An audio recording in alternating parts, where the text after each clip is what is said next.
안녕하세요. 나의 사랑하는 책입니다. 데이비드 브레이너드 생애와 일기를 소개하는 세 번째 시간입니다. 선교사님들의 이야기를 쓴 책을 읽으라고 하면 믿음의 사람도 잘 읽지 않습니다. 순교의 부담부터 생기고 힘들게 살아야 한다는 생각부터 하기 때문입니다. 예전에 이런 이야기를 들은 적이 있습니다. 지금은 제가 조금 많이 바빠서 교회 일을 못하겠습니다. 나중에 은퇴하고 나서 교회 봉사를 많이 하겠습니다. 나중에 은퇴해도 그 약속은 보통 지켜지지 않을 때가 많습니다. 하나님과 인격적인 관계가 실제로 희미하거나 없기 때문입니다. 이것은 연인의 사랑 이야기와도 비슷합니다. 만약에 내가 어떤 사람을 좋아하는데 그 사람에게 이렇게 말하는 것과 비슷합니다. 내가 당신을 정말 사랑하는데 지금은 다른 일을 해야 해서 지금은 좀 곤란하고 3년 뒤쯤에 당신을 사랑하겠습니다. 그럼 그 사람이 정말 그 연인을 사랑하는 것이 맞을까요? 사랑하면 어떻게든 시간을 내고 마음을 쓰고 그 사람과 함께 하려고 합니다. 다른 공간에 있어도 공간을 초월해 연인을 마음에 두게 되고 생각하는 것만으로 즐거워하게 됩니다. 저는 믿음도 마찬가지인 것 같습니다. 힘든 오지에 가서 하나님의 말씀을 전하는 것이 선교라고 생각하시면 안 됩니다. 지금 삶의 자리에서 하나님을 사랑하며 살아가는 것이 선교입니다. 최근에 미국에서 오신 한 박사님과 점심을 한 적이 있습니다. 그분은 나사, 미 항공우주국, 페이스북 그리고 마이크로소프트에서 일하신 분입니다. 요즘 잘 나가는 인공지능 전공이라 능력도 좋으십니다. 한국에 오셨다고 해서 그분과 점심을 하는데 갑자기 그분이 저에게 기도해 주시죠 하는 이야기를 합니다. 믿지 않는 분이라서 제가 더 놀랐습니다. 예전에 그분을 몇 번 배웠을 때 제가 예수님 이야기를 참 많이 한 것 같습니다.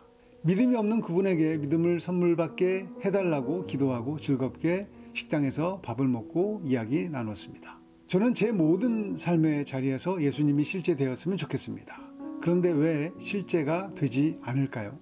천국은 희미하지만 땅의 즐거움은 선명하게 보이기 때문입니다.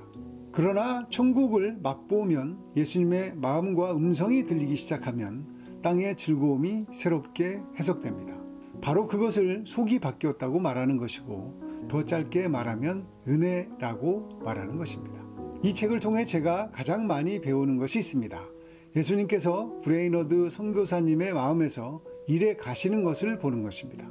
천국이 얼마나 그분에게 실제 되어 가는지가 책을 넘길수록 선명하게 보입니다. 믿음은 실제로 쓰면서 사는 것이라는 것을 분명하게 이야기하는 책입니다. 내가 천국에 간다면 순전히 하나님께서 그렇게 뜻하셨기 때문이다. 다른 어떤 것 때문도 아니다. 내 힘으로 할 수 있는 것이 아무것도 없기 때문이다. 내가 할 수 있는 것이라고는 오직 하나님에게서 멀어지려는 것뿐이다. 불현듯 내가 얼마나 추악한지를 깨닫자 깊은 낙담에 빠졌다. 극도로 추한 나를 깨끗이 씻어달라고 회심과 죄사함을 달라고 하나님께 부르짖었다. 점차 기도 속에서 감미로운 기쁨을 맛보기 시작했다. 기꺼이 세상과 명예를 버릴 수 있다고, 기꺼이 멸시당할 수 있다고 느꼈다. 내 과거의 죄와 본성의 끔찍한 죄를 보았다. 어떤 생각도 어떤 행동도 할 수가 없다. 과거의 내 모든 고통과 두려운 염려가 오직 겸손을 가르치는 위대한 교훈이 되게 하소서. 그래서 나를 더 큰 섬김에 합당한 자로 만들기 위한 그리스도의 학교임을 알게 하소서. 믿음 속에서 세상을 이기는 것을 느꼈다. 사람에게 기대거나 의지하지 않으리라 마음 먹었다. 그리스도의 은혜가 그것과는 비교할 수 없이 선하다는 것을 알기 때문이다. 안녕히 헛된 세상이여, 내 영혼은 작별을 구한다. 구주가 너를 버리라 가르치셨네. 너의 매력은 오직 감각적인 마음만 만족시킬 뿐, 오직 하나님을 위해 창조된 영혼을 결코 기쁘게 할 수 없도다. 유혹을 멈추라. 내 영혼을 부르는 것도 멈추라. 다만 나를 무덤으로 이끌 뿐이니 오직 하나님만 내 전부가 되신다. 하나님이 나로 천국의 영광을 보게 하실 때 너의 아름다움은 사라지고 내 마음에 내 자리는 없도다. 은밀히 기도하기 위해 아주 이른 시간에 한적한 곳으로 갔다. 기도 속에서 하나님은 말로 표현할 수 없는 위로를 부어주셨다. 하나님과 누린 가장 고상한 영적 연합의 시간이었다. 그토록 철저한 포기를 느껴본 적이 없었다. 내 마음에서 교만과 적이 추함의 절망적인 모습을 보았다. 나중에 그리스도인 지체들과 대화를 나누고 함께 예배를 드리면서 새롭게 하시는 힘과 감미로운 기쁨을 누렸다. 하루의 많은 시간을 하나님을 향한 만족할 줄 모르는 갈망 속에서 보냈다. 가엾은 영혼들이 하나님 없이 어떻게 삶을 살 수 있는지 이해할 수가 없다. 나는 너무나 무기력하다.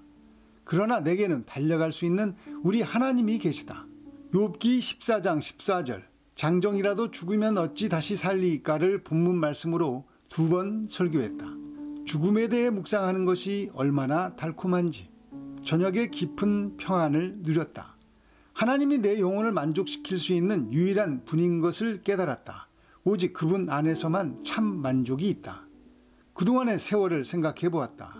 그동안의 모든 즐거움과 낙심들이 그토록 무가치하게 보일 수가 없었다. 감미로운 기분에 잠겨 있었다. 나 자신이 아무것도 아니라는 것을 깨달았다.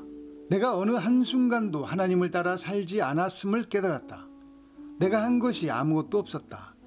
내 영혼은 하나님을 따라 살고자 하는 강렬한 열망으로 불타올랐다.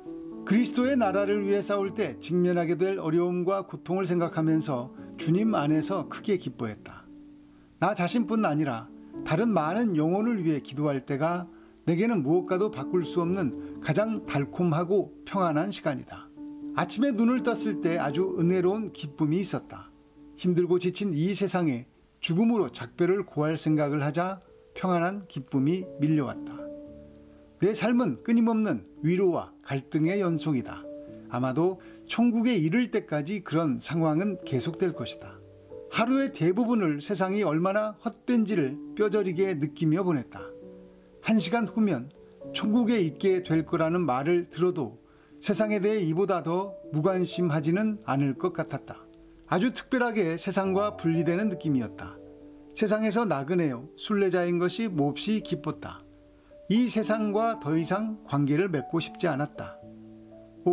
지체들과 나 자신에서 벗어나 세상에 대해 죽는 것이 얼마나 크나큰 기쁨을 주는지.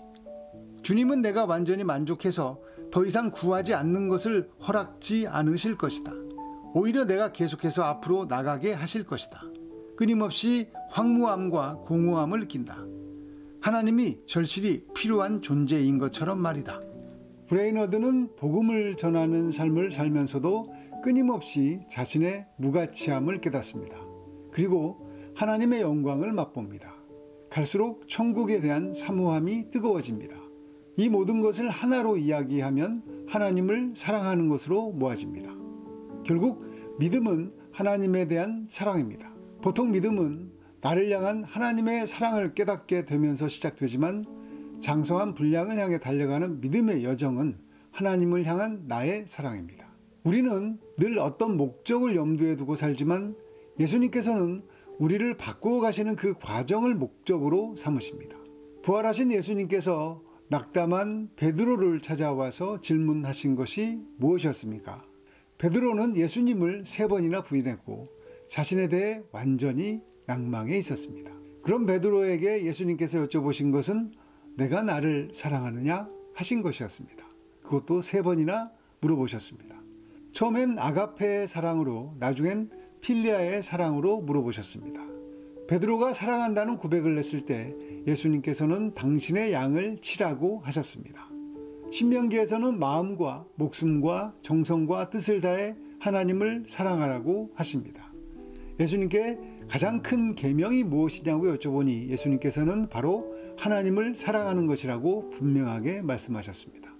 그럼 나에게 실제로 자녀를 사랑하고 돈을 사랑하고 세상의 인정을 사랑하는 마음의 10분의 1 정도만이라도 하나님을 사랑하는 마음이 있는지 돌아봐야 합니다. 냉정하게 자신을 돌아봐야 합니다. 영원한 생명을 받은 하나님의 아들이 아니라 사탄의 자식으로 살고 있는 내가 보일지도 모르기 때문입니다. 천국을 가졌다면 아등바등하며 살지 않습니다.